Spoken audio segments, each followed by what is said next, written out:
O Mestre das Mil Mortes. O que acontece quando um demônio poderoso escapa do inferno?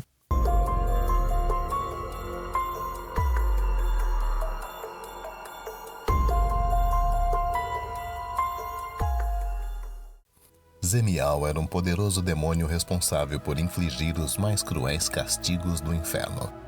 Ele era chamado de o Mestre das Mil Mortes. Cansado de viver sob a autoridade de Satanás, Zemial desejava vir para a Terra, onde estabeleceria o seu domínio. Jonathan era um adolescente rebelde e vivia sofrendo com bullying na escola. Sem apoio em casa, o rapaz de 15 anos se envolve com pessoas erradas e mergulha no ocultismo. Ele descobre um antigo livro de feitiçaria e resolve invocar uma entidade das trevas para realizar a sua vingança. Em uma noite de sexta-feira 13, Jonathan se tranca em seu quarto e invoca o demônio. Ele realiza o feitiço mesmo sem acreditar que dará certo. O garoto se assusta quando uma névoa está de seu quarto e a temperatura cai muito. Então, das trevas, surge uma figura horrível. Jonathan fica apavorado e percebe o erro que cometeu, mas é tarde demais. Zemial consegue passar para este plano de existência e agora está pronto para conquistar a Terra. Carlos, pai de Jonathan, percebe os sons estranhos vindo do quarto de seu filho e decide subir até lá. Carlos é um homem extremamente amargurado e infeliz. Ele culpa a família pelos seus fracassos na vida. Extremamente rigoroso, ele descarrega suas frustrações, geralmente agredindo Jonathan, que nada mais é do que um adolescente passando por momentos difíceis e que não encontra ajuda na família. Ao chegar na frente do quarto do filho, Carlos tenta abrir a porta, mas não consegue. Parece que a porta está emperrada ou tem alguma coisa segurando do outro lado. O homem sente um cheiro forte que parece ser enxofre e fica cada vez mais intrigado com o que está acontecendo. Ele começa a bater na porta, exigindo que seu filho abra. De repente, a porta se abre violentamente e o rapaz sai correndo, gritando para seu pai o acompanhar. Mas Carlos fica parado na porta sem entender nada. Então, uma grande sombra negra aparece atrás do homem, que sente um arrepio na espinha. E ao olhar para trás, vê dois olhos que brilham como fogo. Então, aquela sombra avança sobre ele e penetra em seu corpo. Carlos estremece e de uma hora para outra um demônio muito poderoso se apodera do seu corpo. Suas expressões mudam e ficam deformadas. Agora, possuído pelo demônio, Carlos se torna um instrumento para a conquista da Terra e a destruição da raça humana. Jonathan, por sua vez, corre sem rumo pela rua e entra na igreja onde o velho padre Rui se preparava para a missa. Ao perceber o desespero do adolescente, o padre se aproxima e pergunta o que houve. Jonathan conta toda a história para o padre e pede perdão, pois acredita que abriu as portas do inferno e trouxe o Armagedon para a Terra. Velho amigo da família, o padre Rui sabia das dificuldades que o rapaz passava e enfrentava com seu pai intolerante, além de ser vítima de bullying na escola. Mas o padre não conseguia acreditar que aquele menino havia conseguido trazer um demônio para este plano de existência. O religioso acompanhou Jonathan até sua casa, pois queria conversar com o pai do menino.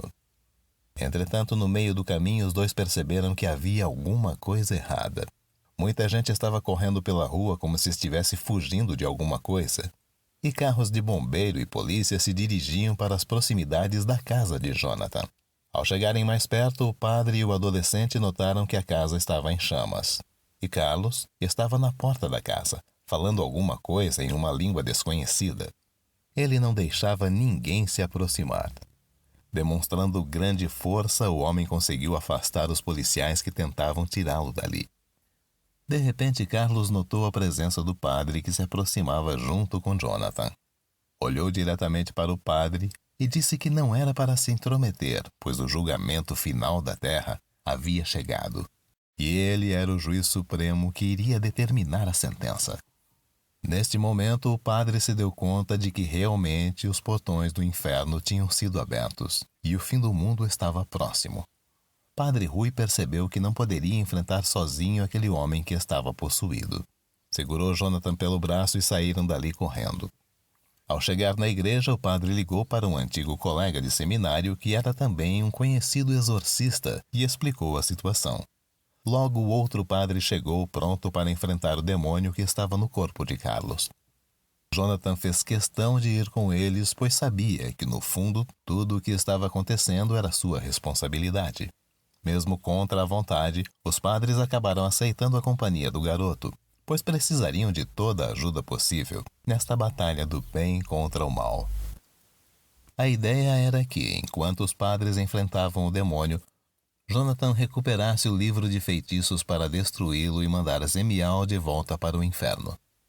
Ao notar a presença dos religiosos, a criatura concentrou toda a sua atenção neles, ignorando o rapaz. Jonathan conseguiu entrar na casa, mas logo viu que tinha problemas. Algumas criaturas infernais já estavam passando para este lado. O rapaz então lembrou-se da Bíblia que sua mãe havia deixado pouco antes de abandonar Jonathan e seu pai. Quando o garoto pegou o livro sagrado, os demônios notaram e vieram para cima. Mas o rapaz abriu a Bíblia justamente em uma parte que falava sobre exorcismo e começou a ler em voz alta, fazendo os demônios recuarem.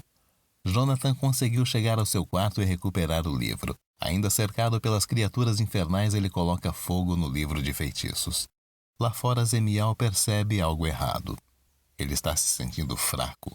O demônio olha para a casa e vê Jonathan no quarto, queimando o livro. O monstro então corre para dentro da casa tentando impedir que o livro seja queimado. O padre Rui e seu amigo, o padre Clemente, correm atrás do demônio. Zemial para na porta do quarto e olha para Jonathan. Quando o demônio parte em sua direção, o rapaz fica sem reação, pois embora o corpo de seu pai estivesse possuído, Carlos ainda era seu pai e não queria machucá-lo.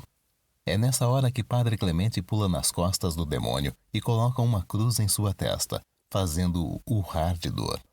Padre Rui chega logo atrás e junta-se a Jonathan na oração. O demônio consegue se livrar de Padre Clemente, mas agora é tarde.